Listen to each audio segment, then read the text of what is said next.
Hello, स्वागत है आप सभी का साइंस सुपर पैक के 5वें क्लास में। तो आज हम लोग फिर से फिजिक्स के वन लीनियर क्वेश्चन देखने वाले हैं जो काफ़ी महत्वपूर्ण है आपके एग्जाम के लिए। तो चलिए हम शुरू करते हैं, बिना देरी किए अपने क्वेश्चन को हम स्टार्ट करते हैं। तो चलिए, आज का पहला क्वेश्चन है कि दूध सफ़ेद दिखाई देता है क्योंकि यह परावर्तित करता है। किसको परावर्तित करता है? तो सभी दृष्टि प्रकाश को, तरंग को जो होता है वो परावर्तित कर देता है, इसीलिए दूध हमेशा सफाई क्या दिखता है, सफ़ेद दिखता है। ठीक है, तो इसका रीजन क्या होगा कि दृश्य प्रकाश यानी देखने वाली प्रकाश की सभी तरंगे दर को क्या करता है, परावर्तित करता है, जिस कारण से हमें दूध सफ़ेद दिखाई देता है। ठीक है, तो चलिए समझते हैं, फिर अगले क्वेश्चन को देखते हैं। क्या है 2 नंबर क्वेश्चन कि आग के ऊपर उठने वाली गर्म हवा की विक्षुब्ध धारा के माध्यम से देखे जाने वाली वस्तुओं की यादृच्छ अस्थिरता होता है। किसके कारण होता है? तो वायुमंडलीय अपवर्तन के कारण होता है। ठीक है, आपको याद रखना है। चलिए फिर बढ़ते हैं इसी के साथ 3 नंबर क्वेश्चन में। देखिए क्या कहता है कि जब प्रकाश एक माध्यम से दूसरे माध्यम में प्रवेश करता है तो आपतित किरण, परावर्तित किरण और अभिलंब सभी स्थित होते हैं। किस पे स्थित होते हैं? समान तल पे होते हैं या एक ही बिंदु पे होते हैं। ठीक है, जैसे ये एक समतल रहता है तो यहाँ से आपतित किरण होता है, यहीं से हमारा परावर्तित किरण, और यहाँ पे मेरा अभिलंब रहता है। ठीक है, इस पॉइंट का बात कर रहा है, तो ये एक ही तल पे होते हैं। ठीक है, चलिए बढ़ते हैं 4 नंबर क्वेश्चन में। देखिए क्या कहता है कि बाह्य अंतरिक्ष में प्रकाश का परिकिरण नहीं होता है, जिसके कारण यह क्या करता है, काली दिखाई देता है। ठीक है, तो आकाश यहाँ पे काला दिखाई देता है, उसका मतलब होता है कि वहाँ पे प्रकाश का किरणें प्रकिरणित नहीं होते हैं, यानी डस्ट पार्टिकल के द्वारा जो होता है विभिन्न दिशाओं में नहीं फैलाया जाता है, जिसके कारण काली दिखाई देता है। इसका एक रीजन और भी है, वहाँ पे वायुमंडल नहीं होता है, वहाँ पे भी काला दिखाई देता है आकाश। ठीक है, तो चलिए बढ़ते हैं 5 नंबर क्वेश्चन में। देखते हैं 5 नंबर क्वेश्चन क्या कहता है कि अवतल दर्पण में गोले के केंद्र की ओर एक डिप्रेशन होता है और पॉलिश होता है। इसका क्या होता है? तो वक्र केंद्र के विपरीत होता है, एक डिप्रेशन या फिर पॉलिश होता है। तो कहाँ पे होता है? जैसे मान लीजिए एक गोले होता है तो पॉलिश कहाँ पे होगा? इस साइड ना। वक्र का केंद्र अगर मान लीजिए इधर रहता है, यानी सेंटर ऑफ कंट्रोल सी इधर रहता है, तो इधर से हम पेंट करेंगे, उसी को हम क्या कहते हैं, पॉलिश और डिस्प्रेशन होता है। चलिए फिर समझ में आ चुका होगा। 6 नंबर क्वेश्चन को देखते हैं। कहता है कि सूर्य उदय के समय सूर्य के लाल दिखाई देने का कारण क्या है? तो क्या है? प्रकाश का परिकिरणन है। ठीक है, चलिए फिर देखते हैं 7 नंबर क्वेश्चन में क्या कहता है कि फोकस पर एक बिंदु स्रोत से प्रकाश समांतर प्रस्तुत किया जाता है। किसके द्वारा? तो अवतल दर्पण के द्वारा, आपको याद रखना है। चलिए फिर 8 नंबर क्वेश्चन में देखिए क्या कहता है कि डिश एंटीना से तीव्र सिग्नल प्राप्त करने के लिए डिश एंटीना के रिसीवर को कहाँ पे रखा जाना चाहिए?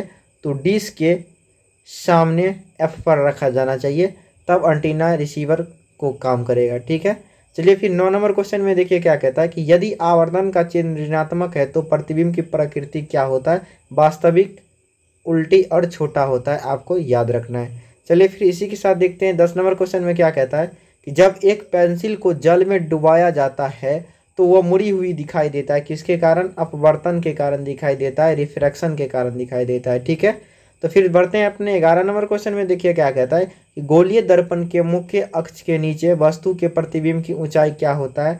तो ऋणात्मक होता है। ठीक है, फिर बढ़ते हैं अपने 12 नंबर क्वेश्चन में। देखिए क्या कहता है कि विचलन कोण व्यक्तिक्रमानुपाती होता है। किसके? तरंग दैर्घ्य के। तरंग दैर्घ्य के विचलन कोण यानी डेविएशन एंगल जो होता है वो तरंग दैर्घ्य का अब व्यक्तिक्रमानुपाती होता है। ठीक है, चलिए बढ़ते हैं। व्यक्तिक्रमानुपाती का मतलब होता है उल्टा। अगर हम विचलन, अगर तरंग दैर्घ्य को अगर इंक्रीज करेंगे तो मेरा विचलन कोण कम होगा, या कहने का मतलब अगर हम विचलन कोण को बढ़ाएंगे तो तरंग दैर्घ्य उसका क्या होगा? कम होगा। यही इसी को हम व्यक्तिक्रमानुपाती कहते हैं। चलिए 13 नंबर क्वेश्चन पढ़ते हैं। अब क्या कहता है कि जल, सिलोफन और साफ कांच का उपयोग किया जाता है गोलीय लेंस के बनाने में। तो गोलीय लेंस बनाने में किसका? जल, सिलोफन और साफ कांच का प्रयोग किया जाता है। ठीक है, फिर बढ़ते हैं इसी के साथ 14 नंबर क्वेश्चन में। देखिए क्या कहता है कि अधिकांश सामान्य गैस परिक्षेपण नहीं दर्शाती। इसका क्या रीजन है? दृश्य प्रकाश में। ठीक है, अधिकांश सामान्य गैस जो होता है वो परिक्षेपण नहीं दर्शाती है। क्यों? इसका रीजन है दृश्य प्रकाश में, यानी देखने योग्य प्रकाश में क्या होता है, गैसें परिक्षेपण नहीं दर्शाती है, अधिकांशतः गैस, सामान्य गैस। ठीक है, चलिए फिर बढ़ते हैं इसी के साथ 15 नंबर क्वेश्चन में। क्या कहता है कि एक परावर्तित किरण उसी पथ का अनुसरण करती है, लेकिन विपरीत दिशा में जब वह ध्रुव से होकर गुजर जाती है और लंबवत होती है। किसके? तो फोकस समतल के लंबवत होती है। ठीक है, चलिए फिर बढ़ते हैं इसी के साथ अपने 16 नंबर क्वेश्चन में। देखते क्या कहता है कि वैक्यूअर में बड़े कणों द्वारा जो रंग सबसे अधिक परिवर्णित होता है, तो परिवर्णित सबसे ज़्यादा कौन सा कलर हो जाता है, तो लाल रंग जो होता है वो सबसे ज़्यादा परिवर्णित हो जाता है, यानी विभिन्न दिशाओं में जो होता है वो लाल रंग ज़्यादा फैलता है, ठीक है, और बैगनी सबसे कम। चलिए फिर बढ़ते हैं इसी के साथ अगले क्वेश्चन की तरफ। देखते हैं 17 नंबर क्वेश्चन क्या कहता है कि जब प्रकाश को प्रिज्म से गुजारा जाता है तो प्रकाश का अपवर्तन होता है, कितना बार होता है, तो 2 बार होता है, ठीक है, आपको याद रखना है कि 2 बार अपवर्तन होता है। जैसे कहने का मतलब एक प्रिज्म है, यहाँ से एक बार जाएगा तो मान लीजिए ऐसे थोड़ा बेंड करेगा तो यहाँ पे क्या होगा, अपवर्तन हो रहा है, फिर यहाँ से ऐसे हो जाएगा, तो ये क्या हो रहा है कि 2 बार, एक बार तो अंदर घुसा तब, एक बार फिर बाहर निकला तब, इन 2 बार क्या हो जाता है, अपवर्तन होता है, ठीक है।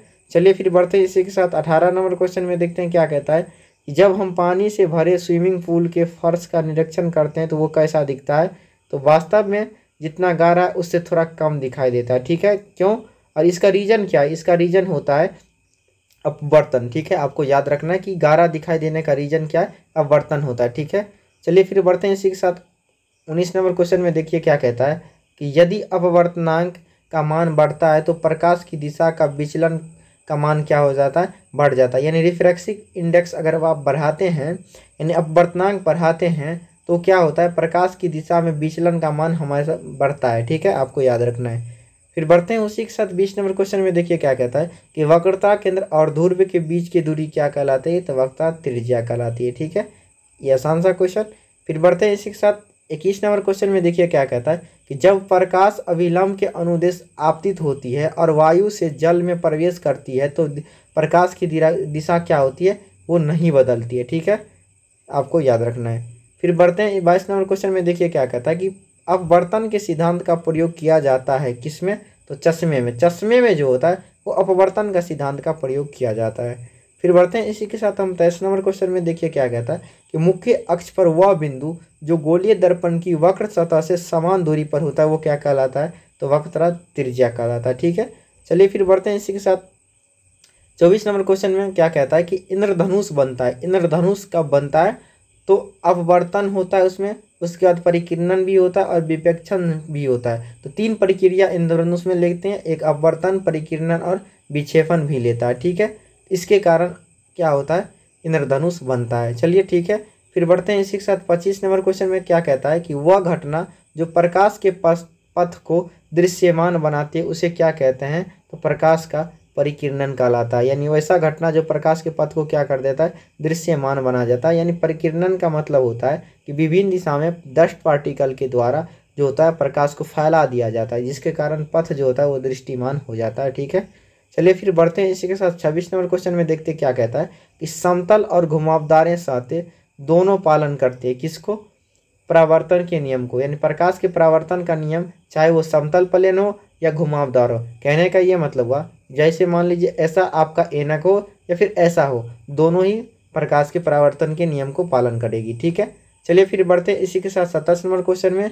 देखते हैं क्या है कि पानी में डूबी हुई छड़ मुड़ी हुई दिखाई देता है, इसका कारण क्या है, तो प्रकाश के अपवर्तन का कारण जो होता है वो प्रकाश में डूबी हुई छड़ जो होता है वो क्या होता है, थोड़ा मुड़ा हुआ दिखाई देता है। तो ये भी क्वेश्चन अच्छा खासा क्वेश्चन था, ठीक है।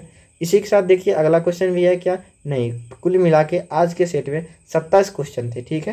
तो आप लोग हमें ज़रूर कमेंट में बताएं कि 27 में से आप लोग कितना मार्क अप कर पाए, पहले से आता था, काफ़ी मोस्ट इंपॉर्टेंट क्वेश्चन है, सभी क्वेश्चन को अच्छे से आपको कर लेना है, ठीक है। अगर ये वीडियो आपको हेल्पफुल लगे हो तो आप चैनल को सब्सक्राइब कर लें और वीडियो को लाइक करते जाएं और शेयर भी करते जाएं, ठीक है। तो फिर मिलते हैं हम इसी के साथ अगले वीडियो में अच्छे और ढेर सारे क्वेश्चन लेके।